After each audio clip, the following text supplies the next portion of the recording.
ਸਾਰੇ ਦੋਸਤਾਂ ਨੂੰ ਜੀ ਆਇਆਂ। ਅਸੀਂ ਆਪਣੇ ਕ੍ਰੀਏਟਿਵ ਐਕਸਪੀਰੀਅੰਸ ਦੀ ਲੜੀ ਦੇ ਤਹਿਤ ਅੱਜ ਸਾਡੇ ਨਾਲ ਪਟਿਆਲੇ ਤੋਂ ਪਰਮਿੰਦਰਪਾਲ ਕੌਰ ਜੀ, ਜੋ ਕਿ ਬਹੁਤ ਹੀ ਪ੍ਰਸਿੱਧ ਇਸਤਰੀ ਨਿਰਦੇਸ਼ਕਾ ਪੰਜਾਬੀ ਰੰਗਮੰਚ ਦੇ ਵਿੱਚ, ਜਿਨ੍ਹਾਂ ਆਪਣੀ ਭੂਮਿਕਾ ਨਿਭਾਈ ਔਰ ਬਤੌਰ ਅਦਾਕਾਰ ਉਹਨਾਂ ਨੇ ਲੰਮਾ ਸਮਾਂ ਥੀਏਟਰ ਕੀਤਾ। ਅੱਜ ਅਸੀਂ ਉਹਨਾਂ ਦੇ ਸੰਘਰਸ਼ ਦੀ, ਉਹਨਾਂ ਦੇ ਜੀਵਨ ਯਾਤਰਾ ਦੀ, ਉਹਨਾਂ ਦੇ ਸੁਪਨਿਆਂ ਦੀ, ਉਹਨਾਂ ਦੀ ਜਗਿਆਸਾ ਦੀ ਔਰ ਉਹਨਾਂ ਦੇ ਰੰਗਮੰਚ ਸਫ਼ਰ ਦੀ ਬਾਤ ਕਰਾਂਗੇ। ਸੋ ਸਾਰੇ ਦੋਸਤ ਜਿਹੜੇ ਬਾਕੀ ਵੀ ਸਾਡੇ ਨਾਲ ਜੁੜੇ ਹੋਏ ਨੇ, ਸਾਰਿਆਂ ਨੂੰ ਜੀ ਆਇਆਂ ਜੀ। ਮੈਮ ਪਰਮਿੰਦਰਪਾਲ ਕੌਰ ਜੀ, ਜੀ ਆਇਆਂ ਨੂੰ। ਤੇ ਅਸੀਂ ਤੁਹਾਡੇ ਨਾਲ ਮੁੱਢੋਂ ਸੁੱਢੋਂ ਗੱਲ ਕਰਦੇ ਹਾਂ ਕਿ ਤੁਸੀਂ ਰੰਗਮੰਚ ਸਫ਼ਰ ਦੀ ਜਿਹੜੀ ਸ਼ੁਰੂਆਤ ਸੀ, ਤੁਹਾਡੇ ਅੰਦਰ ਅਦਾਕਾਰੀ ਦੇ ਜਿਹੜੇ ਬੀਜ ਸੀ, ਕੀ ਤੁਹਾਨੂੰ ਇਹ ਬਚਪਨ ਤੋਂ, ਸਕੂਲ ਟਾਈਮ ਤੋਂ ਪਤਾ ਲੱਗਾ ਜਾਂ ਤੁਸੀਂ ਕਾਲਜ ਦੇ ਦਿਨਾਂ 'ਚ ਆ ਕੇ ਸਫ਼ਰ ਸ਼ੁਰੂ ਕੀਤਾ?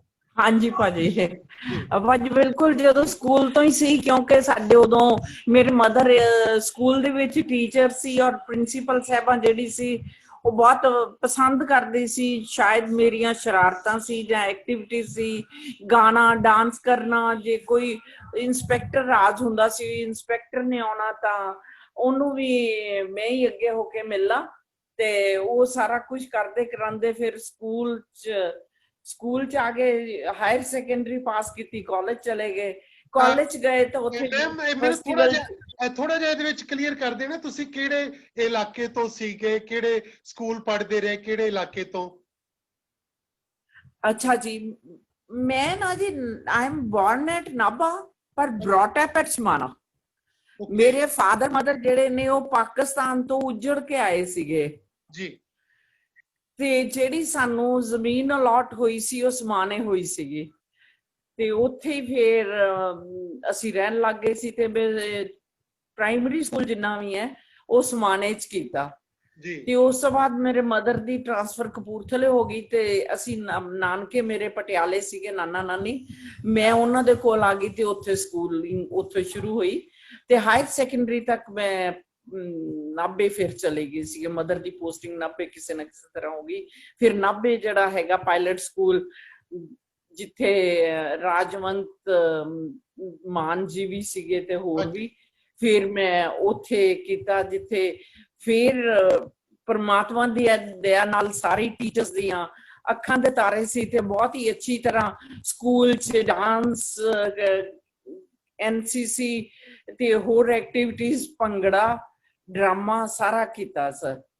ਤੇ ਉਸ ਤੋਂ ਬਾਅਦ ਜਦੋਂ ਕਾਲਜ 'ਚ ਗਈ, ਮੈਂ ਕਾਲਜ ਮੈਂ ਪਟਿਆਲੇ ਗਵਰਨਮੈਂਟ ਕਾਲਜ ਫॉर ਵੂਮਨ 'ਚ ਆ ਗਈ ਤੇ ਉੱਥੇ ਆ ਕੇ ਫਿਰ ਇੱਥੇ ਵੀ ਮੈਂ ਪ੍ਰੈਪ ਕੀਤੀ। ਪ੍ਰੈਪ ਤੋਂ ਬਾਅਦ ਜਿੰਨਾ ਵੀ ਸੀਗਾ ਮੈਂ ਇੱਥੇ ਆ ਕੇ ਕਰਦੀ ਰਹੀ ਤੇ ਯੂਥ ਫੈਸਟੀਵਲ 'ਚ ਮੋਨੋ ਐਕਟਿੰਗ, ਗਿੱਧਾ, ਹਿਸਟੋਨਿਕਸ ਤੇ ਸਕਿੱਟ ਵਗੈਰਾ ਮੈਂ ਕਰਦੀ ਰਹੀ ਤੇ ਉਹਨਾਂ ਦੇ ਵਿੱਚ ਮੈਨੂੰ ਪਰਮਾਤਮਾ ਵੱਲੋਂ ਹੀ ਗੋਲਡ ਮੈਡਲ ਤੇ ਪ੍ਰੋਤਸਾਹਨ ਮਿਲਦਾ ਰਿਹਾ ਸਾਰੀਆਂ ਚੀਜ਼ਾਂ 'ਚ। ਤੇ ਮੈਂ ਫਿਰ ਇਸ ਤਰ੍ਹਾਂ ਹੌਲੇ ਹੌਲੇ ਕਰਕੇ ਅੱਗੇ ਆਈ। ਜਦੋਂ BA ਕੀਤੀ ਤਾਂ BA ਤੋਂ ਬਾਅਦ ਮੇਰਾ ਵਿਆਹ ਹੋ ਗਿਆ।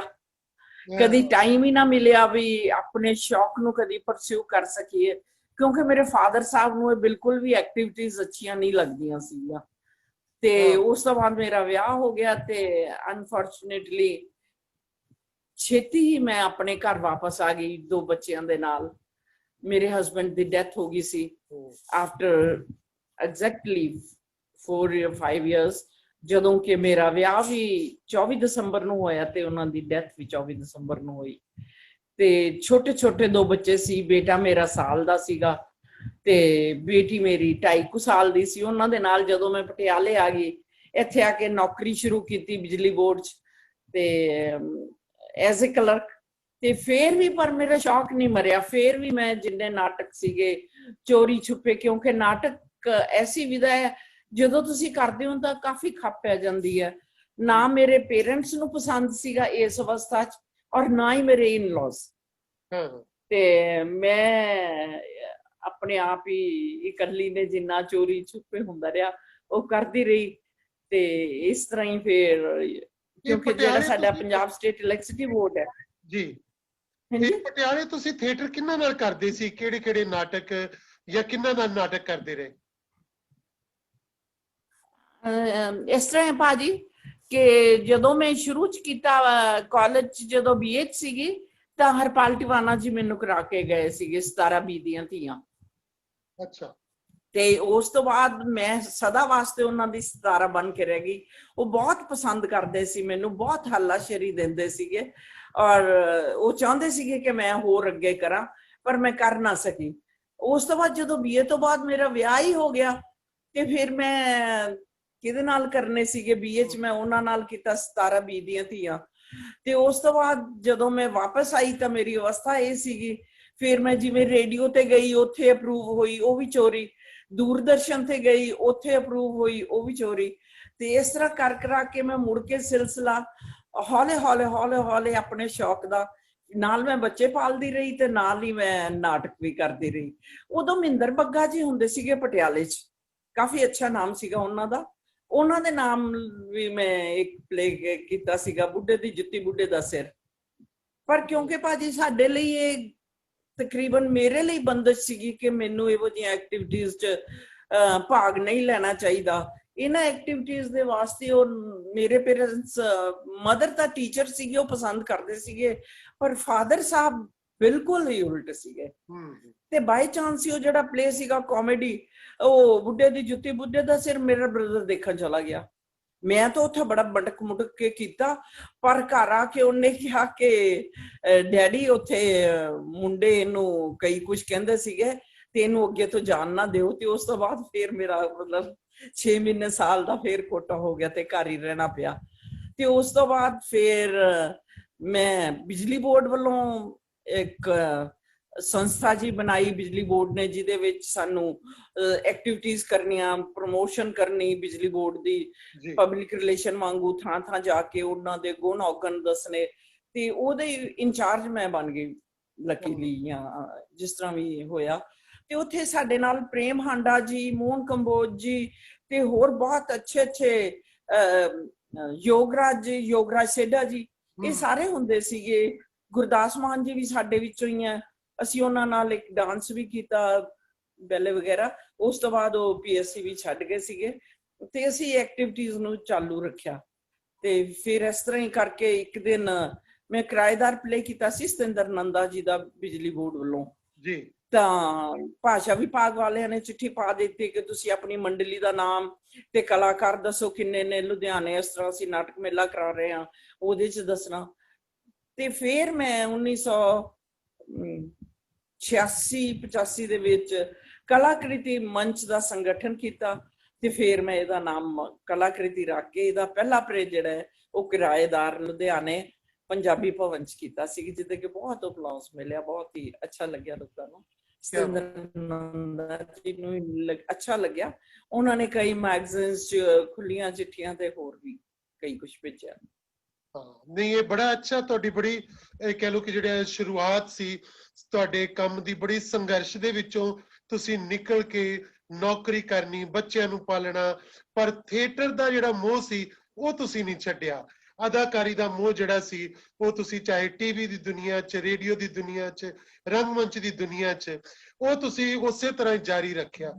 ਇਹ ਬਹੁਤ ਕਹਿ ਲਓ ਬੜੀ ਹੌਸਲੇ ਵਾਲੀ ਗੱਲ ਹੈ, ਬਹੁਤ ਹੀ ਸਟਰਗਲ ਵਾਲੀ ਗੱਲ ਹੈ ਕਿ ਇਸ ਤਰ੍ਹਾਂ ਦੇ ਮਾਹੌਲ ਵਿੱਚ ਰਹਿ ਕੇ ਤੁਸੀਂ ਜਿਹੜਾ ਰੰਗਮੰਚ ਦਾ ਸਫ਼ਰ ਜਾਰੀ ਰੱਖਿਆ। ਇਹ ਮੈਂ ਤੁਹਾਨੂੰ ਸਲੂਟ ਕਰਨਾ ਬਣਦਾ ਹੈ ਕਿ ਤੁਸੀਂ ਇੰਨੇ ਹੌਸਲੇ ਦੇ ਵਿੱਚ ਔਰ ਦਲੇਰੀ ਨਾਲ ਇਹ ਕੰਮ ਕਰਦੇ ਰਹੇ।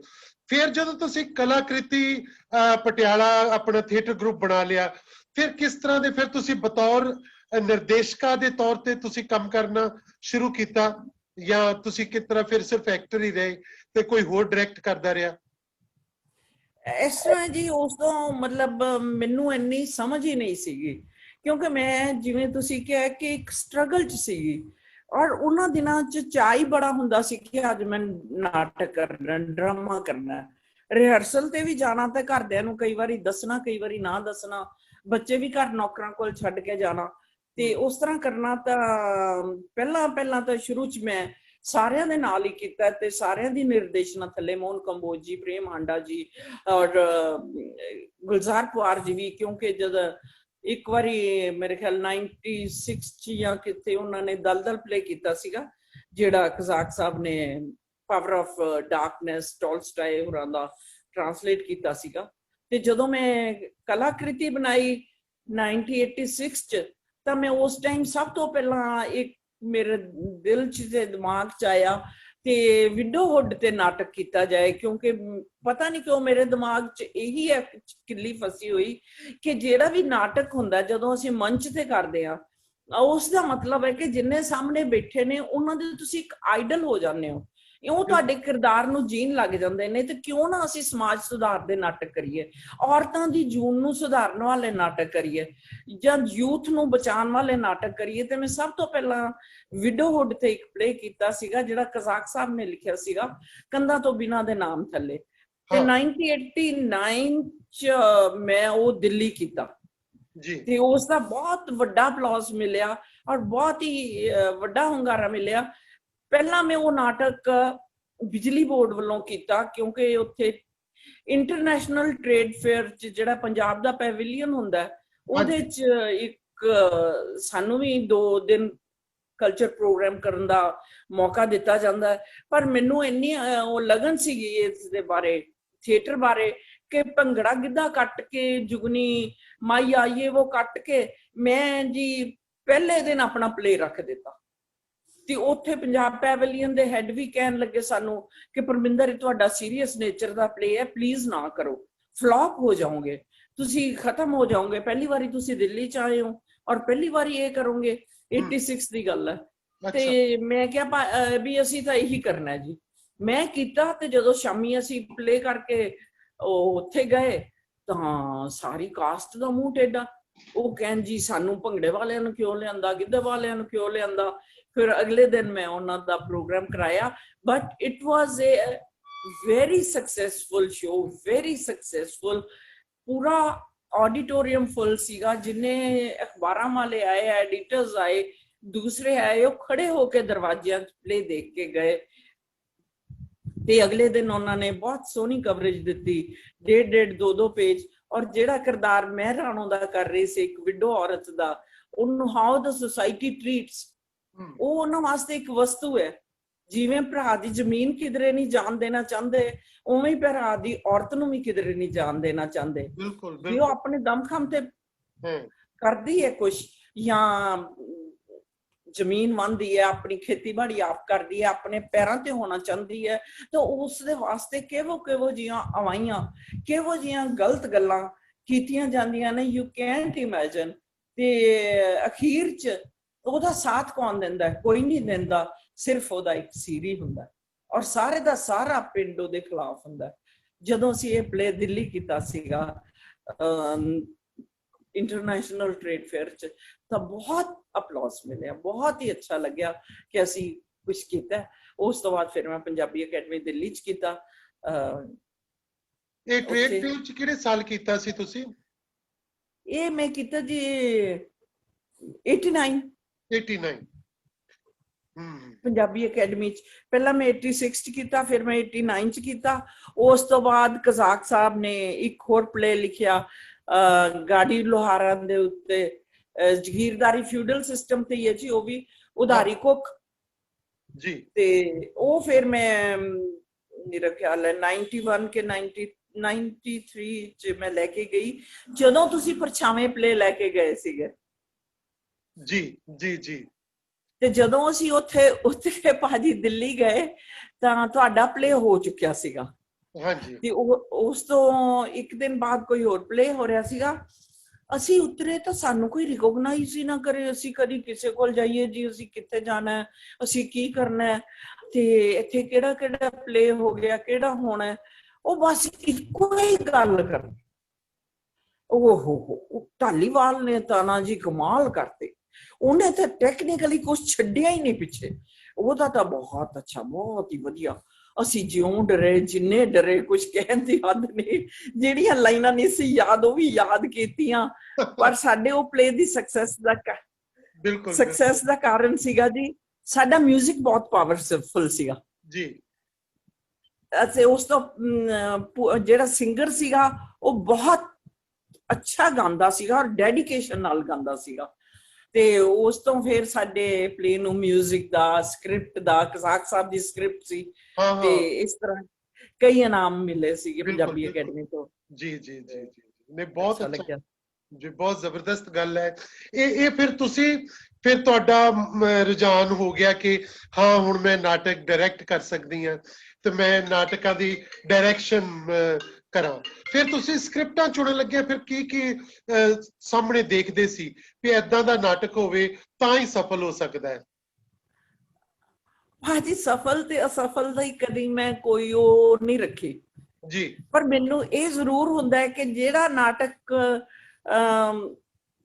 ਕੁਝ ਲੋਕਾਂ ਦੀ ਨਬਜ਼ ਤੇ ਹੱਥ ਰੱਖਦਾ, ਦੁੱਖ ਦੀ ਰਗ ਤੇ ਹੱਥ ਰੱਖਦਾ, ਉਹ ਜ਼ਰੂਰ ਕਿਤੇ ਨਾ ਕਿਤੇ ਜਾ ਕੇ, ਜੇ ਉਹਦੀ ਸਕ੍ਰਿਪਟਿੰਗ ਐਂਡ ਸਟੋਰੀ ਬਹੁਤ ਗੁੰਦਵੀ ਤੇ ਬਹੁਤ ਪ੍ਰਭਾਵਸ਼ਾਲੀ ਹੈ ਤਾਂ ਨੈਚੁਰਲੀ ਉਹਦੀ ਜਦੋਂ ਡਾਇਰੈਕਸ਼ਨ ਹੋਏਗੀ, ਉਹਦੇ ਚ ਮਿਊਜ਼ਿਕ ਪਏਗਾ, ਕਾਸਟਿਊਮਸ ਪਹਿਨਗੇ, ਕੋਈ ਤਰਾਸਦੀ ਪਏਗੀ, ਥੋੜੀ ਜਿਹੀ ਕਾਮੇਡੀ ਪਏਗੀ, ਸੈੱਟ ਵੀ ਹੋਏਗਾ ਤਾਂ ਉਹ ਪਲੇ ਜ਼ਰੂਰ ਲੋਕਾਂ ਨੂੰ ਅੱਛਾ ਲੱਗੇਗਾ। ਤੇ ਇਸ ਤਰ੍ਹਾਂ ਦਾ ਹੀ ਸੋਚ ਕੇ ਮੈਂ ਪਲੇ ਕਰਦੀ ਰਹੀ। ਉਧਾਰੀ ਕੁੱਖ ਤੋਂ ਬਾਅਦ ਫਿਰ ਮੈਂ ਕੁਝ ਕਾਮੇਡੀਜ਼ ਵੀ ਕੀਤੀਆਂ ਇੱਕ ਦੋ, ਤੇ ਇਹ ਸੋਚ ਕੇ ਮੇਰਾ ਹਮੇਸ਼ਾ ਹੀ ਕ੍ਰਾਈਟੇਰੀਆ ਰਿਹਾ, ਜਿਵੇਂ ਕਿ ਮੈਂ ਗੁਰਦਿਆਲ ਦਲਾਲ ਹੋਰਾਂ ਦੀ ਜਦੋਂ ਕਹਾਣੀ ਪੜ੍ਹੀ ਅੰਨੀ ਗਲੀ ਦਾ ਮੋੜ, ਤਾਂ ਮੈਂ ਸੋਚਿਆ ਇਹਦੇ ਤੇ ਵੀ ਪਲੇ ਕੀਤਾ ਜਾਏ, ਤੇ ਉਹਦੇ ਤੇ ਫਿਰ ਮੈਂ ਕੋਈ ਦਿਓ ਜਵਾਬ ਪਲੇ ਬਣਾਇਆ ਤੇ ਜਿਹੜਾ ਖੇਡਿਆ ਤਾਂ ਬਹੁਤ ਸਕਸੈਸਫੁਲ ਹੋਇਆ, ਲੋਕਾਂ ਨੂੰ ਬਹੁਤ ਹੀ ਚੰਗਾ ਲੱਗਿਆ। ਕਿਉਂਕਿ ਜਦੋਂ ਮੈਂ ਪਲੇ ਕੀਤਾ ਉਦੋਂ ਜਿਹੜਾ ਡਰੱਗਸ ਦਾ ਕੀੜਾ ਸੀਗਾ ਘਰ ਘਰ ਫੈਲ ਚੁੱਕਾ ਸੀ ਔਰ ਉਹ ਗੱਲਾਂ ਘਰ ਘਰ ਹੋ ਰਹੀਆਂ ਸੀ, ਤੇ ਉਸ ਚੀਜ਼ ਨੂੰ ਮੈਨੂੰ ਚੰਗਾ ਲੱਗਾ। ਤੇ ਆਪਣੀਆਂ ਪ੍ਰੋਡਕਸ਼ਨਸ ਦਾ ਹੀ ਜਦੋਂ ਮੈਂ ਕਰਦੀ ਰਹੀ ਤੇ ਇਸ ਤਰ੍ਹਾਂ ਮੈਂ ਉਹਨਾਂ ਚੀਜ਼ਾਂ ਤੋਂ ਹੀ ਕਾਫੀ ਕੁਝ ਸਿੱਖਦੀ ਰਹੀ।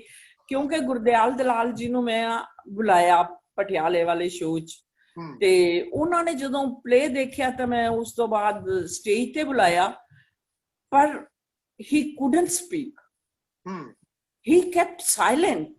ਮਤਲਬ ਉਹਨੇ ਬਸ ਇੰਨਾ ਕਿਹਾ ਕਿ ਮੈਂ ਸੋਚਿਆ ਨਹੀਂ ਸੀ ਇਸ ਤਰ੍ਹਾਂ ਦਾ ਮੇਰਾ ਪਲੇ, ਮੇਰੀ ਸਟੋਰੀ ਹੋ ਜਾਏਗੀ, ਇਹ ਮੇਰੀ ਛੋਟੀ ਭੈਣ ਨੇ ਕੀ ਕਰ ਦਿੱਤਾ। ਕਹਿੰਦੇ ਮੈਂ ਮਤਲਬ ਅੱਗੇ ਵੀ ਬਹੁਤ ਕੁਝ ਕੀਤਾ, ਉਹਨਾਂ ਨੇ ਬਹੁਤ ਕੁਝ ਕਿਹਾ, ਪਰ ਉਸ ਤੋਂ ਬਾਅਦ ਮਤਲਬ ਮੈਨੂੰ ਅੱਛਾ ਮਿਲਿਆ, ਹੌਸਲਾ ਮਿਲਦਾ ਜਦੋਂ ਕੋਈ ਰਾਈਟਰ ਆਪਣੀ ਕਿਰਤ ਨੂੰ ਦੇਖਦਾ ਤੇ ਕਹਿੰਦਾ ਤਾਂ ਤੁਸੀਂ ਥੋੜੇ ਜਿਹੇ ਹੌਸਲੇ 'ਚ ਆ ਜਾਂਦੇ ਹੋ ਤੇ ਫਿਰ ਉਹ ਚੀਜ਼ਾਂ ਨੂੰ ਕਰ ਦਿੰਦੇ ਹੋ।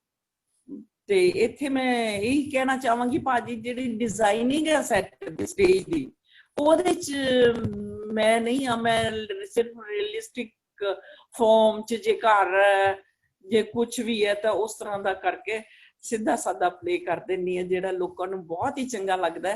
ਤੇ ਇਸ ਕੋਈ ਦਿਓ ਜਵਾਬ ਦੇ ਮੈਂ ਕੋਈ 30-40 ਸ਼ੋਅ ਕਰ ਚੁੱਕੀ ਹਾਂ, ਔਰ ਹਰ ਸਟੇਜ ਤੇ ਛੋਟੇ ਤੋਂ ਛੋਟੇ ਸ਼ਹਿਰ 'ਚ, ਪਾਤੜਾਂ, ਸਮਾਣਾ, ਸੰਗਰੂਰ, ਤਬਲਾਨ, ਇਹ ਮਤਲਬ ਮੈਂ ਹਰ ਥਾਂ ਤੇ ਕੀਤੇ ਹੈ, ਸਕੂਲਾਂ 'ਚ ਕੀਤੇ, ਕਾਲਜਾਂ 'ਚ ਕੀਤੇ। ਔਰ ਜਿਸ ਤੋਂ ਬਾਅਦ ਮੈਨੂੰ ਚੰਗਾ ਲੱਗਦਾ ਜਦੋਂ ਕਿ ਕਾਲਜ ਦਾ ਚੇਅਰਮੈਨ ਜਾਂ MD ਆਪ ਕਹੇ ਵੀ ਤੁਸੀਂ ਨਹੀਂ ਉੱਠਣਾ, ਤੁਸੀਂ ਸਾਨੂੰ ਧੰਨ ਕਰ ਦਿੱਤਾ, ਜੋ ਅਸੀਂ ਮੈਂ ਤੁਹਾਡੇ ਮਤਲਬ ਜਿਵੇਂ ਕੰਜਕਾਂ ਨੂੰ ਪੂਜਦੇ ਨੇ ਉਵੇਂ ਸਾਡੇ ਆਰਟਿਸਟ ਪੂਜੇ ਜਾਂਦੇ ਨੇ। ਕੀ ਬਾਤ ਹੈ, ਬਹੁਤ ਅੱਛਾ ਹੈ, ਬੜੀ ਕਮਾਲ ਦੀ ਗੱਲ ਹੈ। ਕਈ ਵਾਰੀ ਕਈ ਸਬਜੈਕਟ ਕਿਵੇਂ ਮਿਲਦੇ ਆ। ਇਹ ਜਿਹੜੀ ਕਹਾਣੀ ਹੈ ਗੁਰਦਿਆਲ ਦਲਾਲ ਹੋਰਾਂ ਦੀ, ਮੈਂ ਵੀ ਖੇਡੀ ਹੋਈ ਹੈ, ਮੈਨੂੰ ਬਹੁਤ ਵਾਰੀ, ਯਾਨੀ ਅਸੀਂ ਵੀ ਕੋਈ 50-60 ਸ਼ੋਜ਼ ਇਹਦੇ ਕੀਤੇ। ਜਿਹੜਾ ਅੰਨੀ ਗਲੀ ਦਾ ਮੋੜ ਕਹਾਣੀ ਹੈ ਤੇ ਬੜਾ ਹਰ ਜਗ੍ਹਾ, ਮੈਂ ਪਟਿਆਲੇ ਵੀ ਖੇਡ ਕੇ ਗਿਆ ਸੀ, ਯੂਨੀਵਰਸਿਟੀ ਵੀ ਖੇਡੀ ਸੀ ਇਹ ਕਹਾਣੀ।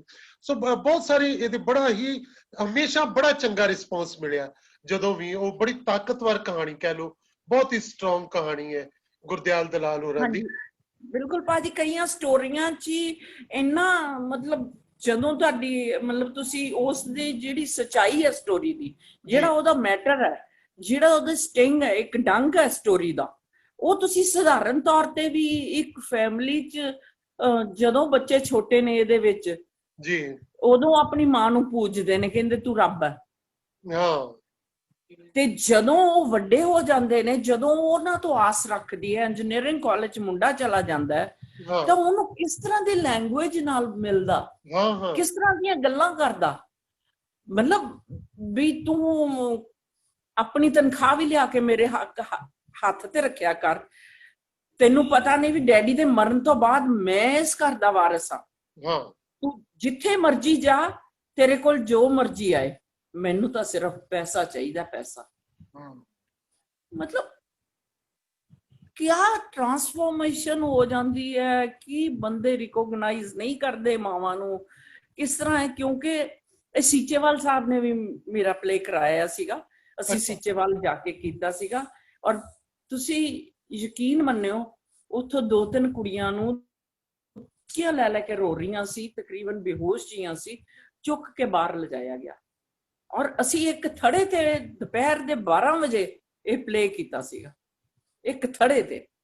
ਕੋਈ ਕਾਜ਼ ਮਤਲਬ ਉਹ ਚੀਜ਼ ਨਹੀਂ ਮਿਲੀ ਸਾਨੂੰ, ਪ੍ਰੋਪਰਟੀਜ਼ ਨਹੀਂ, ਲਾਈਟ ਨਹੀਂ, ਡੇ ਲਾਈਟ ਦੇ ਵਿੱਚ ਅਸੀਂ ਉੱਥੇ ਉਹ ਪਲੇ ਕੀਤਾ ਸੀਗਾ। ਪਰ ਉਹਦੀ ਉਹ ਇਸ ਤਰ੍ਹਾਂ ਦੀ ਸੀ ਵੀ ਇਫੈਕਟ। ਬਿਲਕੁਲ, ਨੋ ਡਾਊਟ ਉਹ ਸਟੋਰੀ ਔਰ ਦੁੱਖ, ਕਿਉਂਕਿ ਉਹ ਸਾਰੇ ਪੰਜਾਬ ਦਾ ਹੈ।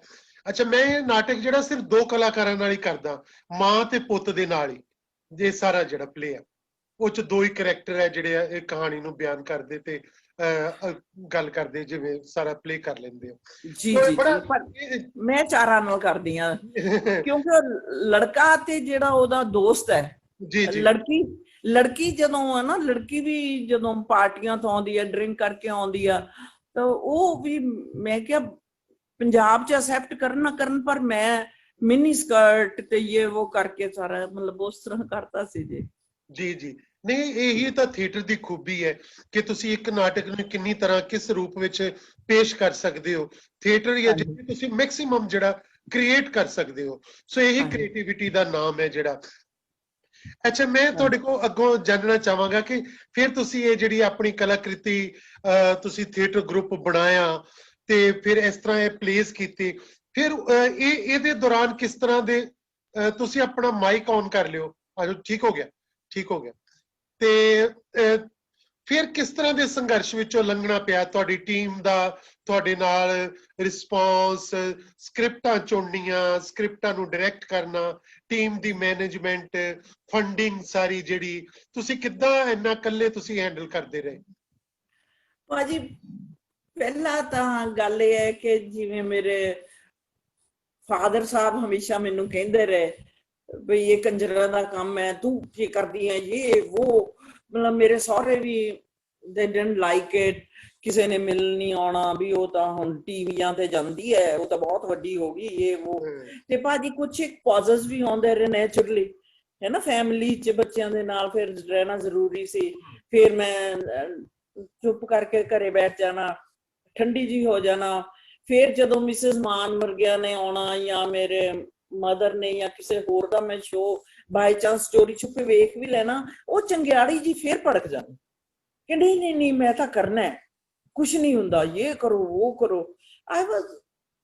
I think I was a revolutionary, ਜਿੰਨੇ ਮਾਂ ਬਾਪ ਦਾ ਵੀ ਨਹੀਂ ਇੰਨਾ ਸੁਣਿਆ ਤੇ ਆਪ ਹੀ ਕੀਤਾ। ਤੇ ਉਸ ਤੋਂ ਬਾਅਦ ਜਿਹੜੀ ਸਕ੍ਰਿਪਟ ਚੁਣਨੀ ਹੈ ਉਹ ਜਨਰਲੀ ਮੇਰਾ ਹੀ ਕੰਮ ਹੁੰਦਾ ਹੈ। ਓਕੇ, ਮੈਂ ਥੋੜਾ ਮੋਟਾ ਪੜ੍ਹਦੀ ਸੀ, ਥੋੜੇ ਮੋਟੇ ਅਖਬਾਰਾਂ 'ਚ ਇੱਧਰ ਉੱਧਰ ਕਾਂਡ ਹੁੰਦੇ ਰਹਿੰਦੇ ਸੀਗੇ, ਔਰ ਉਹਨਾਂ ਚੀਜ਼ਾਂ ਨੂੰ ਦੇਖ ਕੇ ਜਿਹੜਾ ਤੁਹਾਡਾ ਦਿਲ ਹਿਲਦਾ ਹੈ ਤਾਂ ਉਸ ਵਿਸ਼ੇ ਦੀ ਕੋਈ ਤੁਸੀਂ ਕਹਾਣੀ ਪੜ੍ਹਦੇ ਹੋ। ਮੈਂ ਜਿਵੇਂ ਤੁਹਾਨੂੰ ਪਹਿਲਾਂ ਕਿਹਾ ਕਿ ਮੇਰੀ ਸੋਚ ਹੀ ਸੀਗੀ ਕਿ theatre is not for theatre. ਆਰਟਿਸਟਾਂ ਨੇ ਜਾਂ ਯੂਨੀਵਰਸਿਟੀਆਂ ਵਾਲਿਆਂ ਨੇ ਥੀਏਟਰ ਕਰਨਾ, ਤਾਂ ਫਿਰ ਸਾਡੇ ਲੋਕਾਂ ਦੀ ਤਾਂ ਲੋੜ ਹੀ ਨਹੀਂ, ਜਿਨ੍ਹਾਂ ਨੇ ਨਾ ਕਿਤੇ ਸਿੱਖਿਆ ਨਾ ਕਿਤੇ ਕੁਝ ਕੀਤਾ। ਅਸੀਂ ਤਾਂ ਥੀਏਟਰ ਨੂੰ ਜਦੋਂ ਤੁਸੀਂ ਵੀ ਕਰਦੇ ਹੋ, ਅਸੀਂ ਵਿੱਚੋਂ ਇਹ ਦੇਖਦੇ ਹਾਂ ਵੀ ਇਸ ਕਿਰਦਾਰ ਨੇ ਕਮਾਲ ਕਰਤਾ, ਅੱਛਾ ਇਹਦੀ ਤੁਹਾਡਾ ਪੁਲਸ ਰਾਤ ਸੀਗਾ, ਉਹਦੇ ਚ ਜੋ ਫਾਰਮੇਸ਼ਨਸ ਤੁਸੀਂ ਬਣਾਈਆਂ। 1947 ਸੀਗਾ, ਮੇਰੇ ਮਾਂ-ਬਾਪ ਨੇ ਸੰਤਾਪ ਹਟਾਇਆ, ਉਹਨਾਂ ਦਾ ਸੰਤਾਪ ਅੱਗੋਂ ਸਾਡੇ ਤੱਕ ਟਰੈਵਲ ਕੀਤਾ ਅਤੇ ਅਸੀਂ ਅਜੇ ਉਹਨਾਂ ਚੀਜ਼ਾਂ ਚੋਂ ਪੂਰੀ ਤਰ੍ਹਾਂ ਨਿਕਲ ਨਹੀਂ ਸਕੇ।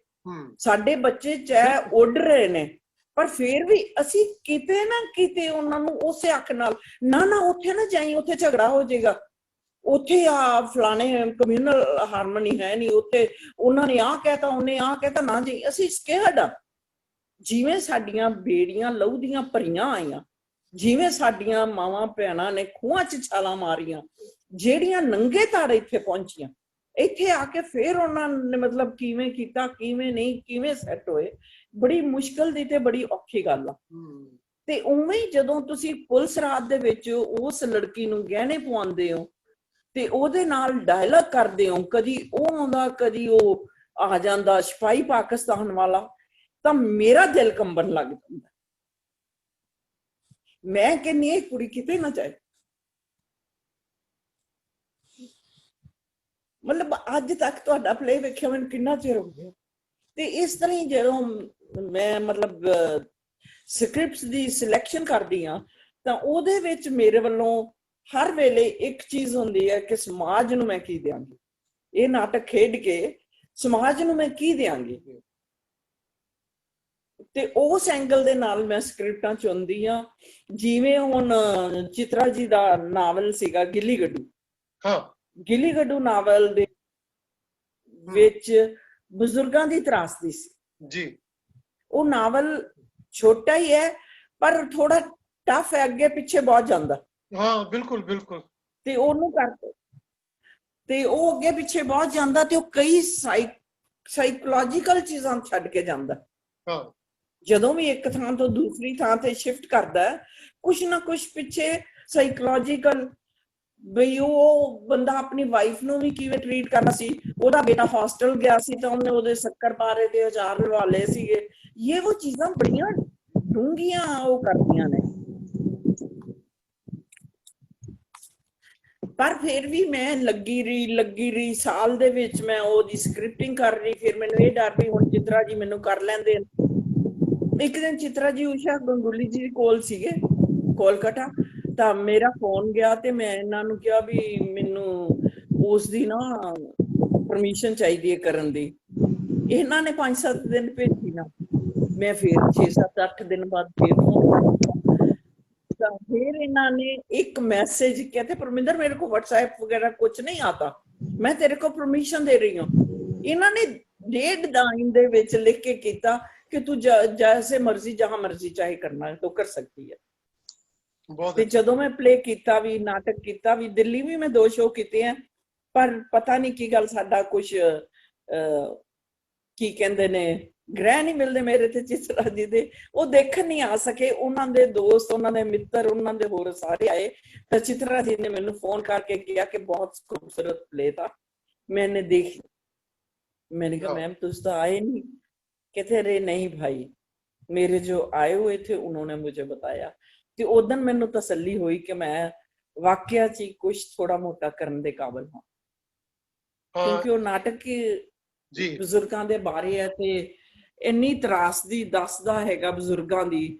ਉਹਨਾਂ ਦੀ ਸਾਈਕੋਲੋਜੀਕਲ ਐਡਜਸਟਮੈਂਟ ਹੀ ਨਹੀਂ ਕਿਤੇ ਹੁੰਦੀ। ਮੁੰਡੇ ਕੋਲ ਜਾਂਦੇ ਆ ਤਾਂ ਵਾਈਫ ਮਰ ਜਾਂਦੀ ਹੈ, ਤਾਂ ਉੱਥੇ ਉਹ ਲੋਨਲੀ ਨੇ, ਉੱਥੇ ਲੋਨਲੀਨੈਸ ਨਾਲ ਦੋਸਤ ਮਰ ਜਾਂਦਾ, ਹੋਰ ਉਦਾਸ ਹੋ ਜਾਂਦੇ ਆ, ਲੋਨਲੀ ਹੋ ਜਾਂਦੇ ਨੇ, ਸਾਈਕਿਕ ਪੇਸ਼ੈਂਟ ਬਣ ਜਾਂਦਾ। ਫਿਰ ਜਦੋਂ ਉੱਥੋਂ ਬੇਟਾ ਲੈ ਜਾਂਦਾ ਤਾਂ ਉੱਥੋਂ ਦੇ ਕਲਚਰ ਨਾਲ, ਉਹਨਾਂ ਦੇ ਤੌਰ ਤਰੀਕਿਆਂ ਨਾਲ ਨਹੀਂ ਐਡਜਸਟ ਹੋ ਸਕਦੇ। ਉਹ ਉਦਾਸੀ, ਲੋਨਲੀਨੈਸ, ਇਗਨੋਰ, ਉਹਨਾਂ ਨੂੰ ਲੱਗਦਾ ਹਰ ਇੱਕ ਬੰਦਾ ਮੈਨੂੰ ਇਗਨੋਰ ਕਰ ਰਿਹਾ, ਤੇ ਉਹ ਕਿੱਥੋਂ ਦੇ ਕਿੱਥੇ ਜਾ ਕੇ ਪੈ ਜਾਂਦੇ ਆ। ਤੇ ਉਹ ਚੀਜ਼ਾਂ ਜਿਹੜੀਆਂ ਇਹਦਾ ਐਂਡ ਹੈਗਾ ਜਿਹੜਾ ਕਿ ਵੀ ਅਸੀਂ ਆਪਣੀਆਂ ਵਸੀਅਤਾਂ ਕਿਉਂ ਨਹੀਂ ਬਦਲ ਸਕਦੇ। ਪਰ ਮੈਂ ਉਹਦੇ 'ਚ ਇਹ ਦਿਖਾਇਆ ਕਿ ਉਹ ਆਪਣੇ ਬੱਚਿਆਂ ਦੀ ਥਾਂ ਤੇ ਆਪਣੇ ਨੌਕਰ ਨਾਲ ਰਹਿਣਾ ਪ੍ਰੈਫਰ ਕਰਦੇ ਆ, ਤੇ ਉੱਥੇ ਉਹਨੂੰ ਸਿਰਫ ਇੱਕ ਕਾਲ ਕਰਦੇ ਨੇ, ਅੱਛਾ बनवारी मैं परसों की गाड़ी आ रहा हूँ कानपुर, अब मैं सदा तेरे साथ ही रहूंगा, हम दोनों इकट्ठे रहेंगे। Play ends. नहीं बहुत अच्छा सब्जेक्ट सी, क्योंकि मैं पढ़िया सी ਜਦੋਂ ਮੈਂ ਇਹ ਨਾਵਲ ਪੜ੍ਹਿਆ ਸੀ ਤੇ ਮੈਂ ਸੋਚਿਆ ਹੀ ਕਿ ਮੈਂ ਕਰਾਂਗਾ ਕਦੀ, ਪਰ ਮੈਂ ਕਿਉਂਕਿ ਆਲਰੇਡੀ ਬਜ਼ੁਰਗਾਂ ਬਾਰੇ ਹੋਰ ਕੰਮ ਕੀਤੇ ਸੀ ਇਸ ਲਈ ਫਿਰ ਮੈਂ ਉਹ ਨਹੀਂ ਕਰ ਸਕਿਆ। ਸੋ ਇਹ ਤੁਹਾਡੀਆਂ ਬੜੀਆਂ ਖੂਬਸੂਰਤ ਜਰਨੀ ਔਰ ਬੜੀ ਸੰਘਰਸ਼ ਵਾਲੀ ਜਰਨੀ, ਤੁਹਾਡਾ ਬਿਗਨਿੰਗ ਦਾ। ਚਲੋ ਚੰਗਾ ਭਾਜੀ, ਤੁਸੀਂ ਨਹੀਂ ਕੀਤਾ ਕੁਛ, ਇੱਕ ਸਾਡੇ ਵਾਸਤੇ ਵੀ ਤਾਂ ਰਹਿ ਗਿਆ। ਨਹੀਂ ਨਹੀਂ, ਇਹ ਥੀਏਟਰ ਦੀ ਇੱਕ ਪ੍ਰਾਪਤੀ ਹੁੰਦੀ ਹੈ ਕਿ ਕਿਸੇ ਇੱਕ ਚੰਗੇ ਸਬਜੈਕਟ, ਚੰਗੀ ਸਕ੍ਰਿਪਟ, ਚੰਗੀ ਰਚਨਾ ਨੂੰ ਬਹੁਤ ਸਾਰੇ ਲੋਕ ਕਰਦੇ ਆ, ਇਹ ਵੀ ਉਸ ਰਚਨਾ ਦੀ ਇੱਕ ਪ੍ਰਾਪਤੀ ਬਣਦੀ ਹੈ। ਸੋ ਅਸੀਂ ਜਦੋਂ ਤੁਸੀਂ ਹੁਣ ਗੱਲਾਂ ਕਰ ਰਹੇ ਹੋ, ਤੁਹਾਡੀਆਂ ਗੱਲਾਂ ਸੁਣਨ ਲਈ ਸਾਡੇ ਕੋਲ ਅੰਮ੍ਰਿਤਸਰ ਤੋਂ ਗੁਰਸ਼ਰਨ ਭਾਜੀ ਦੇ ਬੜੇ ਸੀਨੀਅਰ ਐਕਟਰ ਨੇ, ਕ੍ਰਿਸ਼ਨ ਦਵੇਸਰ ਹੋਰੀ, ਉਹ ਸਾਡੇ ਨਾਲ ਜੁੜੇ ਹੋਏ ਨੇ। ਪਟਿਆਲੇ ਤੋਂ ਮੈਡਮ ਜਸਪਾਲ ਕੌਰ ਦਿਓਲ ਸਾਡੇ ਨਾਲ ਜੁੜੇ ਹੋਏ ਨੇ, ਉਹ ਵੀ ਤੁਹਾਡੀਆਂ ਗੱਲਾਂ ਸੁਣਦੇ ਪਏ ਨੇ। ਹੋਰ ਇਧਰੋਂ ਮੋਨਿਕਾ ਜੀ, ਮਲਕੀਤ ਕੌਰ, ਇਹ ਮਲਕੀਤ ਕੌਰ ਕਿੱਥੋਂ ਨੇ ਐਪ ਨਹੀਂ ਆ ਰਿਹਾ, ਤੇ ਪਰ ਕੁਝ ਹੋਰ ਦੋਸਤ ਨੇ ਜਿਨ੍ਹਾਂ ਦੇ ਚਿਹਰੇ ਸਾਹਮਣੇ ਨਹੀਂ ਆ ਰਹੇ। ਸੋ ਤੁਹਾਡੀਆਂ ਗੱਲਾਂ, ਤੁਹਾਡੇ ਸੰਘਰਸ਼ ਦੀ ਯਾਤਰਾ ਬਹੁਤ ਸਾਰੇ ਲੋਕ ਜਿਹੜੇ ਆ ਸੁਣਦੇ ਪਏ ਨੇ। ਇਹ ਸਾਰੀ ਨਮਸਕਾਰ ਜੀ ਸਾਰਿਆਂ ਨੂੰ, ਤੇ ਮੈਂ ਬਹੁਤ ਸ਼ੁਕਰਗੁਜ਼ਾਰ ਹਾਂ ਕਿ ਤੁਸੀਂ ਮੇਰੇ ਨਵਾਨੀ ਜੀ ਦਾ ਕੇਵਲਪਾਲ ਜੀ ਦੇ ਨਾਲ ਗੱਲਬਾਤ ਹੋ ਰਹੀ ਹੈ ਤੇ ਤੁਸੀਂ ਵੀ ਮੇਰੀ ਲਾਈਫ ਦੀ ਜਰਨੀ ਦੇ ਉਸੇ ਹੀ ਬੋਟ 'ਚ ਸਵਾਰ ਹੋ ਜਾਓਗੇ ਜਿਹਦੇ 'ਚ ਮੈਂ ਤੁਹਾਨੂੰ ਸ਼ਾਇਦ ਕਿਸੇ ਨੂੰ ਮਿਲੀਆਂ ਤੇ ਕਿਸੇ ਨੂੰ ਨਹੀਂ, ਪਰ ਅੱਜ ਆਪਾਂ ਸਾਰੇ ਮਿਲ ਲਾਂਗੇ ਤੇ ਇੱਕ ਦੂਸਰੇ ਨੂੰ ਜਾਣ ਲਾਂਗੇ। ਬਿਲਕੁਲ। ਥੀਏਟਰ ਦੀ ਜਰਨੀ ਦੀ ਬੋਟ ਸਾਰੇ ਇਕੱਠੇ ਬਿਲਕੁਲ ਬਿਲਕੁਲ ਬਿਲकुल। ਇਹ ਸਾਰੀ ਨਹੀਂ, ਇਹ ਸਾਰੀਆਂ ਚੀਜ਼ਾਂ ਨਾ ਮੈਂ ਜਿਵੇਂ ਪਹਿਲਾਂ ਦੱਸਿਆ ਨਾ, ਮੈਂ ਹੁਣ ਤੱਕ ਇਹ ਤੁਹਾਡੇ ਨਾਲ ਅੱਜ ਜਿਹੜੀ ਗੱਲ ਕਰ ਰਹੇ ਹਾਂ, ਸ਼ਾਇਦ ਤੁਸੀਂ 90ਵੇਂ ਜਾਂ 91ਵੇਂ ਆਰਟਿਸਟ ਹੋ ਪੰਜਾਬ ਦੇ ਜਿਨ੍ਹਾਂ ਨਾਲ ਮੈਂ ਗੱਲ ਕਰ ਰਿਹਾ ਵਾਂ। ਤੇ ਮੇਰਾ ਸੀ ਕਿ ਮੈਂ 100 ਤੋਂ ਵੱਧ ਲੋਕਾਂ ਨਾਲ ਗੱਲਾਂ ਕਰਾਂ ਤੇ ਬਹੁਤ ਕੁਝ ਨਵਾਂ ਮੈਨੂੰ ਜਾਣਨ ਨੂੰ ਸੁਣਨ ਨੂੰ ਰੋਜ਼ ਮਿਲ ਰਿਹਾ ਹੈ। ਮੈਂ ਉਹਦਾ ਬੜਾ ਦਾਅਵਾ ਕਰਦਾ ਹੁੰਦਾ ਕਿ ਮੈਂ ਪੰਜਾਬੀ ਰੰਗਮੰਚ ਦੀ ਹਿਸਟਰੀ ਲਿਖੀ ਹੈ ਜਿਹੜੀ 500 ਪੇਜ ਤੋਂ ਉੱਪਰ ਹੈ। ਤੇ ਪਰ ਹੁਣ ਜਦੋਂ ਮੈਂ 90-100 ਜਣਿਆਂ ਨਾਲ ਗੱਲਾਂ ਕਰ ਲਈਆਂ ਤਾਂ ਹੁਣ ਮੈਨੂੰ ਲੱਗਦਾ ਕਿ ਨਹੀਂ, ਉਹਦੇ ਵਿੱਚ ਬਹੁਤ ਕੁਝ ਰਹਿ ਗਿਆ ਹੈ। ਹੁਣ ਮੈਂ ਉਸ ਕਿਤਾਬ ਨੂੰ ਜਦੋਂ ਦੁਬਾਰਾ ਰਿਵਾਈਵ ਕਰਾਂਗਾ ਤੇ ਉਹਦੇ ਵਿੱਚ 100 ਪੇਜ ਘੱਟ ਤੋਂ ਘੱਟ ਹੋਰ ਜੁੜ ਜਾਏਗਾ, ਜਿਹੜੀ ਇਹਨਾਂ ਕਲਾਕਾਰਾਂ ਦੀ ਜਿਹੜੀ, ਕਿਉਂਕਿ ਤੁਸੀਂ ਜਿਹੜੀਆਂ ਗੱਲਾਂ ਕਰ ਰਹੇ ਹੋ ਤੁਸੀਂ ਆਪਣੇ ਦਿਲ ਤੋਂ ਆਪਣੇ ਅਹਿਸਾਸਾਂ ਨਾਲ ਗੱਲਾਂ ਕਰ ਰਹੇ ਹੋ। ਉਹ ਅਹਿਸਾਸ ਜਿਹੜੇ ਸਾਡੇ ਕਿਸੇ ਕੋਲੋਂ ਨਹੀਂ ਮਿਲਦੇ, ਨਾ ਕਿਤਾਬਾਂ ਦੇ ਵਿੱਚੋਂ ਕਿਸੇ ਦੇ ਲੋਕਾਂ ਨੇ ਜਿਹੜੀ ਹਿਸਟਰੀ ਸਾਂਭੀ ਹੋਈ ਹੈ ਉਹਦੇ ਵਿੱਚੋਂ ਨਹੀਂ ਮਿਲਦੇ।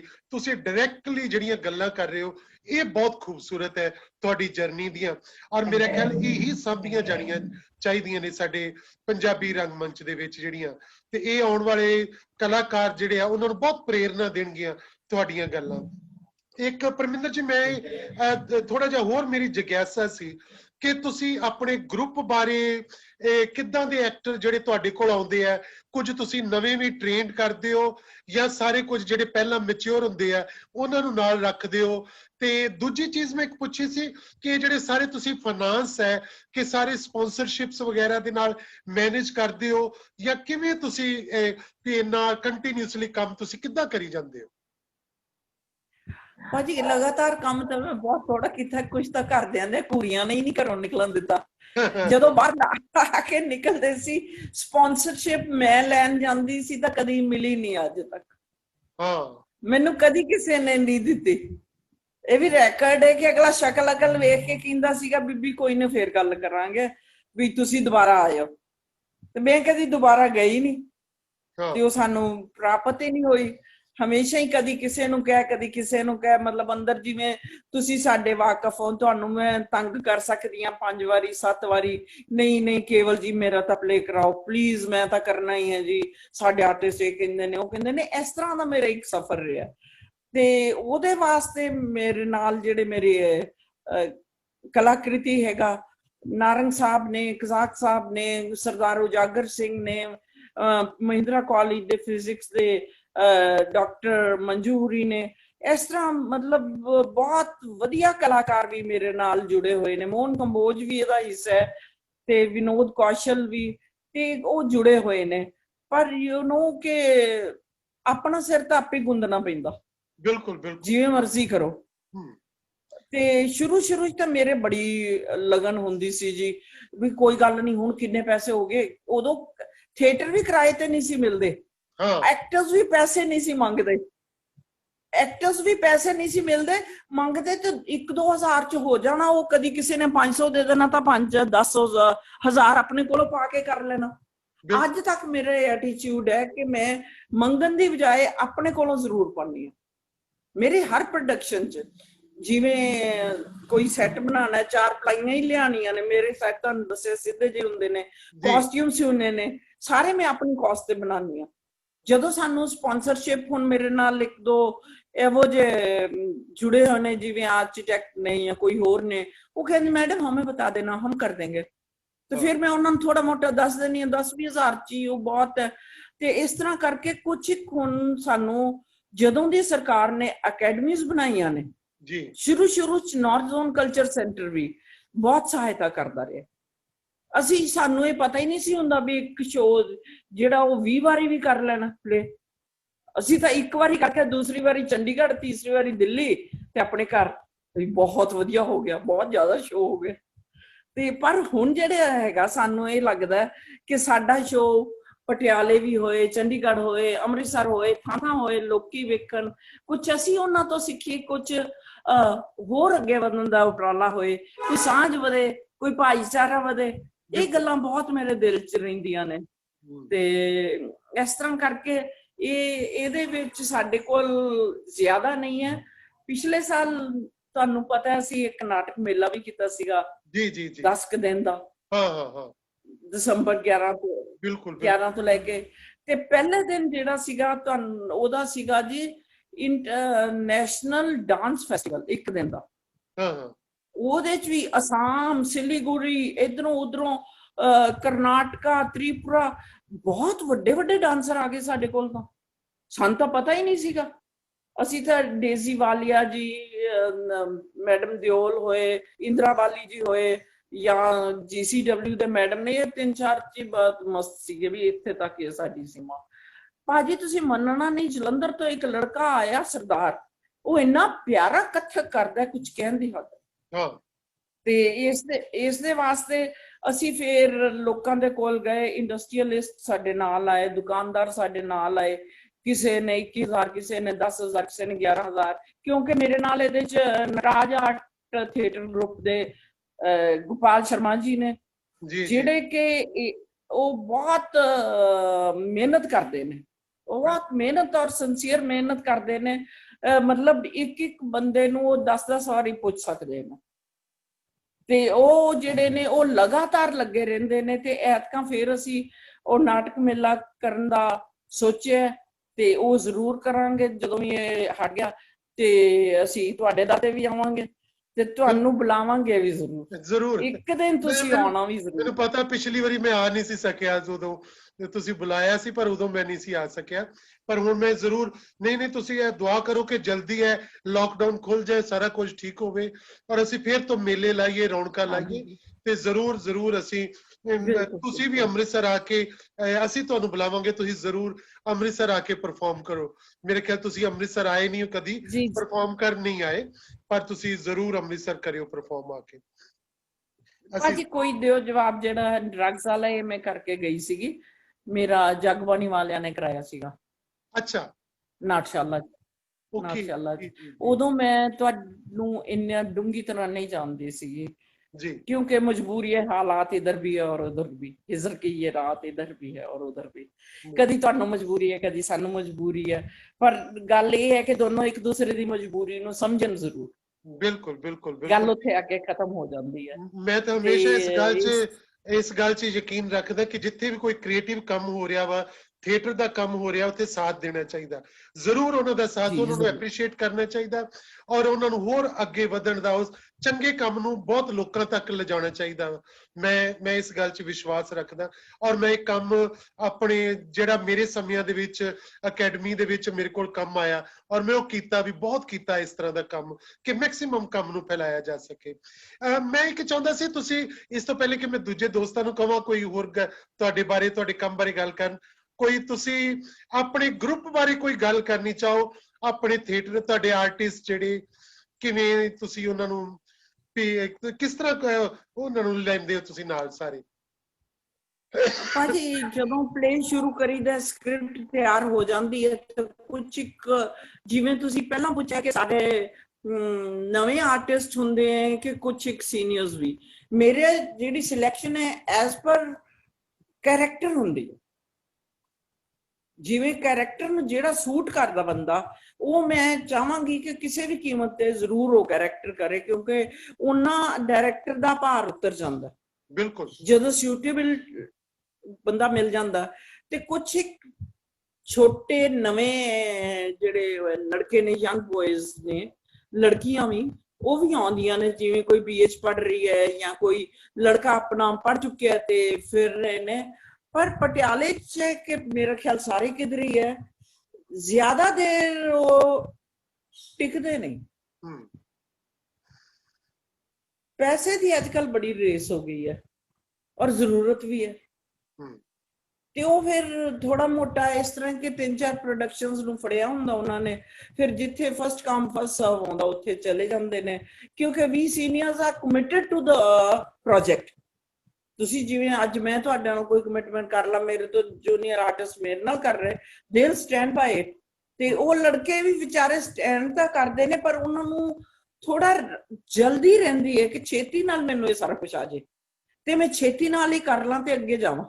ਬਿਲਕੁਲ। ਵੀਡੀਓ ਫਿਲਮ ਬਣਨੀ ਹੈ ਉੱਥੇ ਜਾ ਕੇ ਉਹਨਾਂ ਨੇ ਉਹਦੇ 'ਚ ਵੀ ਕਰਨਾ, ਅਸਿਸਟ ਵੀ ਕਰਨਾ, ਉਹਨਾਂ ਨੇ ਛੋਟਾ ਛੋਟਾ ਮਤਲਬ ਜਿੰਨਾ ਵੀ ਕੰਮ ਉਹਨਾਂ ਨੂੰ ਮਿਲ ਸਕਦਾ ਉਹ ਕਰਨਾ ਚਾਹੁੰਦੇ ਨੇ। ਇਸ ਕਰਕੇ ਜ਼ਿਆਦਾ ਪੱਕੇ ਨਹੀਂ ਹੁੰਦੇ, ਪਰ ਉਹ ਆਪਣੇ ਪ੍ਰੋਜੈਕਟਸ ਕਰਕੇ ਕਈ ਵਾਰੀ ਇੱਕ ਪਲੇ ਤੋਂ ਬਾਅਦ ਹੀ ਜਵਾਬ ਦੇ ਜਾਂਦੇ ਆ ਜਾਂ ਦੂਸਰੇ ਤੋਂ ਬਾਅਦ, ਤੇ ਦੁੱਖ ਜਿਹੜੇ ਨੇ ਉਹ ਸਾਡੇ ਜੋ। ਬਿਲਕੁਲ, ਤੁਸੀਂ ਇਹ ਪਿਛਲੇ ਸਮੇਂ ਲੋਕਡਾਊਨ ਦੇ ਦੌਰਾਨ ਵੀ ਕਈ ਵਾਰੀ ਅਸੀਂ ਸੁਪਨੇ ਲੈਂਦੇ ਆ ਵੀ ਚਲੋ ਖੁੱਲੇਗਾ ਇਦਾਂ ਦਾ ਕੰਮ ਕਰ ਲਾਂਗੇ, ਕੁਝ ਇਸ ਤਰ੍ਹਾਂ ਦਾ ਹੋਰ ਸੁਪਨਾ ਕਿ ਮੈਂ ਹੁਣ ਇਹ ਕੰਮ ਕਰਨਾ ਜ਼ਰੂਰ? ਹਾਂਜੀ ਭਾਜੀ, ਜਿਵੇਂ ਇੱਕ ਨਾ ਮੈਂ ਫਹਿਮੀਦਾ ਰਿਆਜ਼ ਦੀ ਸਟੋਰੀ ਸੀਗੀ, ਝੁੰਨੂ ਕੋ ਚਿੱਠੀ ਮਿਲੀ, ਪਾਕਿਸਤਾਨ ਵਾਲੇ ਫਹਿਮੀਦਾ ਰਿਆਜ਼ ਜੀ ਦੀ, ਤੇ ਉਹਦੇ ਤੇ ਕਜ਼ਾਕ ਸਾਹਿਬ ਨੂੰ ਮੈਂ ਕਿਹਾ, ਤੇ ਕਮਿਸ਼ਨਰ ਵਾਲੀਆ ਹੁੰਦੇ ਸੀਗੇ, ਉਹ ਇੱਕ ਦਿਨ ਵੈਸੇ ਹੀ ਬੈਠੀ ਨੇ, ਮੈਂ ਕਹਤਾ ਜੀ ਅੱਜ ਭੈਣ ਜੀ ਨੇ ਵੀ ਬੁਲਾ ਲਓ, ਮੈਂ ਤੁਹਾਨੂੰ ਇੱਕ ਕਹਾਣੀ ਸੁਣਾਣੀ ਹੈ, ਤੇ ਮੈਂ ਉਹਦੇ ਤੇ ਪਲੇ ਕਿਉਂਕਿ ਜਿਹੜੀ ਚੀਜ਼ ਨਾਲ ਮੈਂ ਜੁੜ ਜਾ ਫਿਰ ਮੈਂ ਜੁੜ ਜਾਂਦੀ ਹਾਂ। ਤੇ ਮੈਂ ਉਹਨਾਂ ਨੂੰ ਜਦੋਂ ਝੁੰਨੂ ਕੋ ਚਿੱਠੀ ਮਿਲੀ ਕਹਾਣੀ ਸੁਣਾਈ ਤਾਂ ਸਾਰੇ ਬੰਦਿਆਂ ਨੇ ਬੜਾ ਪਸੰਦ ਕੀਤਾ। ਕਜ਼ਾਕ ਸਾਹਿਬ ਸੀਗੇ, ਵਾਲੀਆ ਸਾਹਿਬ ਸੀਗੇ, ਭੈਣ ਜੀ ਸੀਗੇ, ਮੈਂ ਸੀਗੀ, ਹੋਰ 2-4 ਬੰਦੇ ਸੀਗੇ, ਕੰਬੋਜ ਸਾਹਿਬ ਸੀਗੇ। ਤੇ ਉਸ ਤੋਂ ਬਾਅਦ ਕਜ਼ਾਕ ਸਾਹਿਬ ਨੂੰ ਵੀ ਸਟੋਰੀ ਪਸੰਦ ਆਈ, ਉਹਨਾਂ ਨੇ ਉਹਦੇ ਤੇ ਦੀਵਾਰਾਂ ਪਲੇ ਲਿਖ ਦਿੱਤਾ ਜਿਹੜਾ ਮਜ਼ਹਬ ਦੇ ਉੱਤੇ ਹੈ ਜੀ, ਮਜ਼ਹਬ ਤੇ ਹੈ। ਔਰ ਇੱਕ ਐਸੀ ਔਰਤ ਦੀ ਕਹਾਣੀ ਹੈ ਜੋ ਮੁਸਲਿਮ ਬੈਕਗਰਾਉਂਡ 'ਚ ਹੈ, ਤੇ ਉਹ ਲੋਕਾਂ ਨੂੰ ਦੱਸਦੀ ਹੈ ਵੀ ਧਰਮ ਕੀ ਚੀਜ਼ ਹੈ। ਵੀ ਜਦੋਂ ਹੜ੍ਹ ਆਏ, ਬਾੜ ਆਏ, ਤਾਂ ਉਦੋਂ ਲੋਕਾਂ ਦਾ ਜਿਹੜਾ ਟੈਕਸ ਹੈ ਉਹ ਮਾਫ ਹੋ ਜਾਣਾ ਚਾਹੀਦਾ ਹੈ, ਅਮੀਰ ਨੂੰ ਗਰੀਬ ਦੀ ਇਹ ਕਰਨੀ ਚਾਹੀਦੀ ਹੈ, ਸ਼ਾਹ ਨੂੰ ਐਂ ਕਰਨਾ ਚਾਹੀਦਾ ਹੈ, ਉਹਨੂੰ ਐਂ ਕਰਨਾ ਚਾਹੀਦਾ ਹੈ। ਤੇ ਜਦੋਂ ਮੁਸਲਿਮ ਬੈਕਗਰਾਉਂਡ ਦੇ ਲੋਕੀ ਨੇ, ਉਹਨਾਂ ਨੂੰ ਡਾਈਜੈਸਟ ਨਹੀਂ ਹੁੰਦਾ ਕਿ ਇਹ ਕਹਾਂ ਕੀ ਆ ਗਈ ਹਮੇਂ ਪਾਠ ਪੜ੍ਹਾਣੇ ਵਾਲੀ। ਤੇ ਉਹ ਬਹੁਤ ਬਿਊਟੀਫੁਲ ਪਲੇ ਹੈ, ਕਿਵੇਂ ਉਸ ਔਰਤ ਨੂੰ ਸ਼ੀਆ ਨਾਲ ਜੋੜਿਆ ਜਾਂਦਾ ਹੈ, ਕਿਵੇਂ ਉਸ ਔਰਤ ਨੂੰ ਸੁੰਨੀ ਨਾਲ ਜੋੜਿਆ ਜਾਂਦਾ ਹੈ, ਕਿਵੇਂ ਉਹਦੇ ਤੇ ਤਸ਼ੱਦਦ ਦੋਵੇਂ ਪਾਸਿਓਂ ਹੁੰਦੀ ਹੈ।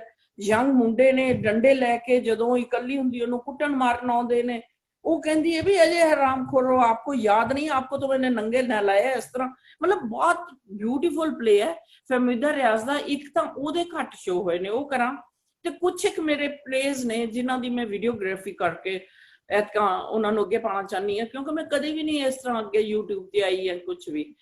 ਜਿਵੇਂ ਮੈਂ ਪਹਿਲਾਂ ਵੀ 2 ਸ਼ਾਰਟ ਫਿਲਮਸ ਬਣਾਈਆਂ ਨੇ, ਸਰਦਾਰੀ ਤੇ ਇੱਕ ਰਿਸ਼ਤਿਆਂ ਤੇ ਹੈ। ਸਰਦਾਰੀ ਹੈਗੀ ਜਿਹੜੀ ਖੁੱਸਦੀ ਜਾਂਦੀ ਕਿਸਾਨੀ ਹੈ ਜੀ, ਵੀ ਕਿਸਾਨ ਕੋਲੋਂ ਜ਼ਮੀਨ ਵੀ ਖੁੱਸ ਗਈ, ਕੰਮ ਵੀ ਖੁੱਸ ਗਿਆ, ਪਰ ਉਹ ਤਾਂ ਹੁਣ ਕਿਸੇ ਦਾ ਸਿਰ ਵੀ ਨਹੀਂ ਰਹਿ ਸਕਦਾ। ਬਿਲਕੁਲ, ਕਿਉਂਕਿ ਉਹ ਤਾਂ ਆਪਣੇ ਆਪ ਨੂੰ ਸਰਦਾਰ ਹੀ ਸਮਝਦਾ ਨਾ। ਤੇ ਇੱਕ ਦੂਸਰੀ ਰਿਸ਼ਤਿਆਂ ਬਾਰੇ ਸੀ ਕਿ ਅਸੀਂ ਲੋਕੀ ਕਿਵੇਂ ਪੈਸੇ ਲਈ, ਜ਼ਮੀਨਾਂ ਲਈ, ਲਾਲਚਾਂ ਲਈ ਆ ਜਾਂਦੇ ਆ, ਕਿ ਜਦੋਂ ਇੱਕ ਭਰਾ ਨੂੰ ਦੂਸਰੇ ਦੀ ਲਾਸ਼ ਦੀ ਸ਼ਨਾਖਤ ਕਰਨ ਵਾਸਤੇ ਬੁਲਾਇਆ ਜਾਂਦਾ ਹੈ, ਤਾਂ ਉਹਦੇ ਦਿਮਾਗ 'ਚ ਇੱਕ ਗੱਲ ਉਹਦੀ ਜਨਾਨੀ ਨੇ ਪਾਈ ਹੈ ਕਿ ਜੇ ਅੱਜ ਨਹੀਂ ਪਛਾਣੇਗਾ ਤਾਂ 7 ਸਾਲ ਜ਼ਮੀਨ ਤਾਂ ਖਾਏਗਾ, 7 ਸਾਲ ਉਹਨੂੰ ਮਰਿਆ ਨਹੀਂ ਡਿਕਲੇਅਰ ਕਰਨਗੇ। ਤੇ ਉਹ ਬੰਦਾ ਆ ਕੇ ਉਹਦੀ ਲਾਸ਼ ਨੂੰ ਵੇਖ ਕੇ ਉਹ ਕਹਿੰਦਾ ਵੀ ਨਹੀਂ ਇਹ ਮੇਰੇ ਭਰਾ ਦੀ ਨਹੀਂ। ਉਹਦੇ ਨਾਲ ਨੰਬਰਦਾਰ ਹੈ ਜਿਹਦੀ ਨਿਗਾਹ ਕਮਜ਼ੋਰ ਹੈ, ਉਹ ਕਹਿੰਦਾ ਬਈ ਇਹਦਾ ਮਹਾਂਦਰਾ ਤਾਂ ਉਹ ਜਿਹਾ ਹੀ ਹੈ ਵੀ ਉਹ ਉਸੇ ਦੇ ਨਾਲ ਮਿਲਦਾ, ਪਰ ਉਹ ਨਾ ਕਹਿ ਕੇ ਕਿਵੇਂ ਬਾਹਰ ਚਲਾ ਜਾਂਦਾ। ਸੋ ਇਹ 2 ਫਿਲਮਾਂ ਬਣਾਈਆਂ, ਇਹੋ ਜਿਹੀਆਂ ਹੋਰ ਫਿਲਮਾਂ ਦੇ ਵੀ ਕੁਝ ਮੁੱਦੇ ਰੱਖ ਚੁੱਕੇ ਹੋਏ ਨੇ, ਉਹ ਵੀ ਕਰਨਾ ਚਾਹਾਂਗੀ, ਤੇ 1-2 ਪਲੇ ਵੀ ਨੇ। ਬਹੁਤ ਅੱਛਾ, ਬੜੇ ਵਧੀਆ ਸੁਪਨੇ ਆ ਇਦਾਂ ਦੇ ਜਿਹੜੇ ਕਿ ਅੱਛੇ ਸਬਜੈਕਟ ਵਾਲੇ। ਤੇ ਕਿਉਂਕਿ ਸਾਡੇ ਕੋਲ ਹੁਣ ਬਸ ਪਿੱਛੇ 4 ਮਿੰਟ ਹੈ, ਤੇ ਅਸੀਂ ਕਿਉਂਕਿ 5 ਵਜੇ ਅਗਲੇ ਸਾਡੇ ਇੱਕ ਹੋਰ ਦੋਸਤ ਨੇ ਗੁਰਦੀਪ ਸੇਰਾ ਦਿੱਲੀ ਤੋਂ, ਉਹਨਾਂ ਨਾਲ ਅਸੀਂ ਗੱਲਾਂ ਕਰਨੀਆਂ। ਸੋ ਮੈਂ ਚਾਹਾਂਗਾ ਕੁਝ ਤੁਸੀਂ, ਮੇਰੇ ਖਿਆਲ ਇੱਧਰਲੇ ਪਾਸੇ ਗੋਪਾਲ ਜੀ ਬੈਠੇ ਹੋਏ ਨੇ। ਹਾਂ, ਤੁਸੀਂ ਕੁਝ ਕਹਿਣਾ ਚਾਹੁੰਦੇ ਹੋ ਗੋਪਾਲ ਜੀ?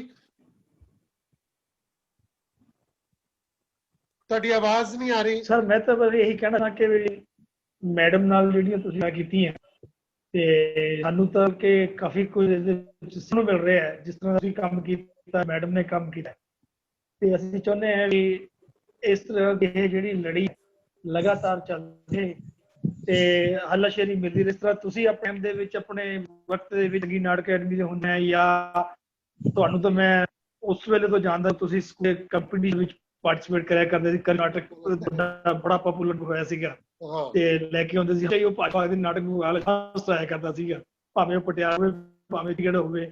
ਉਦੋਂ ਤੋਂ ਬੜੀ ਤੁਹਾਡੇ ਨਾਲ ਸਹੀ ਲੱਗੀ, ਤੇ ਵੀ ਕੁਝ ਵੀ ਕੇਵਲ ਧਾਲੀਵਾਲ ਜੀ ਕੁਝ ਕਰਦੇ ਰਹਿੰਦੇ, ਮੈਨੂੰ ਸਿੱਖਿਆ। ਜਦੋਂ ਤੁਹਾਡਾ ਮੈਂ NSD ਦਾ ਸਾਡੇ ਮੂੰਹ ਸੁਣਿਆ ਤੇ ਉਦੋਂ ਵੀ ਕਾਫੀ ਸਿੱਖਣ ਨੂੰ ਮਿਲਿਆ। ਤੇ ਅੱਜ ਤੁਸੀਂ ਗੱਲਾਂ ਕੀਤੀਆਂ ਪਰਮਿੰਦਰ ਹੋਰਾਂ ਨਾਲ ਤੇ ਮੈਡਮ ਨੇ ਤੁਹਾਡੇ ਨਾਲ ਕੀਤਾ, ਇੱਥੇ ਜੋ ਸਾਨੂੰ ਕੁਛ ਨਾ ਕੁਛ ਪ੍ਰਾਪਤ ਹੋਇਆ ਜਿਹੜਾ ਕਿ ਸਾਡੇ ਲਈ ਬੜਾ ਫਾਇਦੇਮੰਦ ਸਾਬਿਤ ਹੋਏਗਾ ਅੱਗੇ ਆਉਣ ਵਾਲੇ ਚ ਦੇ ਵਿੱਚ। ਜੇ ਅਸੀਂ ਕੋਈ ਨਾਟਕ ਆਯੋਜਿਤ ਕਰੀਏ, ਕਿਸੇ ਤਰ੍ਹਾਂ ਦਾ ਹੋਰ ਅਸੀਂ ਕੋਈ ਥੀਏਟਰ ਪ੍ਰੋਡਕਸ਼ਨ ਵਾਸਤੇ ਕੰਮ ਕਰਨੇ ਆ, ਤਾਂ ਤੁਹਾਡੀ ਜਿਹੜੀ ਹਾਜ਼ਰੀ ਹੈ, ਮੈਡਮ ਦਾ ਜਿਹੜੇ ਤਜਰਬੇ ਨੇ ਜਾਂ ਤੁਹਾਡੀ ਜਿਹੜੀ ਗੱਲ ਹੈ, ਉਹ ਸਾਡੇ ਵਾਸਤੇ ਸਫਲ ਸਿੱਧ ਹੁੰਦੀ ਹੈ। ਤੇ ਇਹਦੇ ਲਈ ਸਰ ਤੁਹਾਨੂੰ ਮੁਬਾਰਕਾਂ ਤੇ ਮੈਨੂੰ ਮੁਬਾਰਕ। नहीं, बहुत ही हिम्मत वालियां इन्हां गल्लां कीतियां, बहुत ही स्ट्रॉन्ग विमेन यानी जिन्हां ने इन्ना कुछ सह के भी थिएटर नूं जिंदा रखिया, अपने काम नूं जिंदा रखिया।